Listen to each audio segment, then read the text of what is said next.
साल 2014 की बात है। मैं अनिरुद्ध पेशे से एक फ्रीलांस फोटोग्राफर हूँ।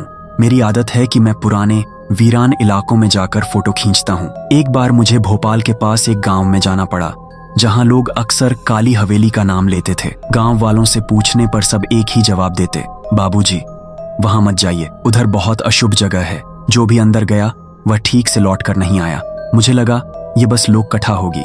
मैंने तय कर लिया कि मैं हवेली के अंदर जाऊंगा और कुछ बेहतरीन फोटो लेकर लौटूंगा। दोपहर का वक्त था जब मैं वहां पहुंचा। चारों ओर जंगली घास उगी हुई थी। हवेली की दीवारों पर काई और बेलें चढ़ चुकी थीं। लोहे का टूटा दरवाजा हवा से कराह रहा था।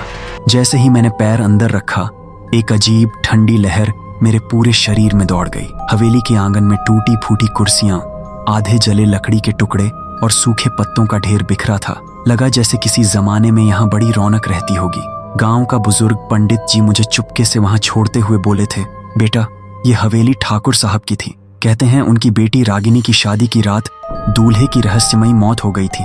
उसी रात हवेली में आग लगी और रागिनी भी जलकर मर गई। तब से यहाँ उसकी आत्मा भटकती है। रात को लोग अक्सर औरत के रोने और गाने की आवाज सुनते हैं। मैंने इस कहानी को दिलचस्पी से सुना, लेकिन दिमाग कह रहा था कि ये सिर्फ अंधविश्वास है। मैंने कैमरा निकाला और फोटो लेने लगा। जैसे ही मैंने हवेली के भीतर कदम रखा, लाइट झपकने लगी। कैमरे का फ्लैश अपने आप चल गया। मैंने सोचा बैटरी की दिक्कत होगी। तभी मेरे कानों में धीमी धीमी घुंघरू की आवाज पड़ी। पहले लगा शायद हवा में कोई धातु की चीज हिल रही हो, लेकिन जब ध्यान से सुना तो साफ था। ये कदमों की आवाज थी, जैसे कोई औरत धीरे धीरे नाचते हुए करीब आ रही हो। मैंने टॉर्च जलाकर देखा तो टूटी हुई दीवार के पास एक परछाई सी खड़ी थी। वह सफेद साड़ी में थी, लंबे खुले बाल और पैरों में घुंघरू। मैं वहीं जम गया। कैमरे ने अपने आप क्लिक किया और तस्वीर खींच गई। उस परछाई ने जैसे मेरी तरफ देखा और अचानक गायब हो गई। मैंने फैसला किया कि मैं रात को वहीं रुकूंगा ताकि सच्चाई पता कर सकूं। हवेली के एक कमरे में मैंने टॉर्च और कैमरा रख दिया। रात के करीब 2 बजे अचानक दरवाजा अपने आप बंद हो गया। कमरे में घुप अंधेरा और सन्नाटा छा गया। तभी कोने से वहीं रोने की आवाज आई, धीमी, सिसकती हुई।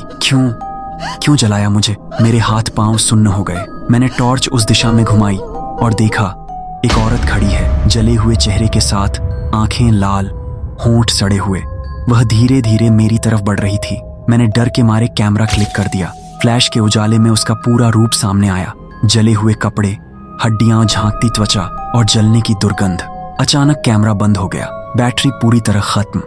मैं पीछे हटते हटते दीवार से जा टकराया। वह औरत मेरे बिल्कुल सामने आ गई। उसके चेहरे से जलता हुआ धुआं निकल रहा था। उसने मेरे कान के पास आकर फुसफुसाया, मुझे बचा लो। और उसी पल मैं बेहोश हो गया। जब आंख खुली तो मैं हवेली के बाहर पड़ा था। सूरज निकल आया था।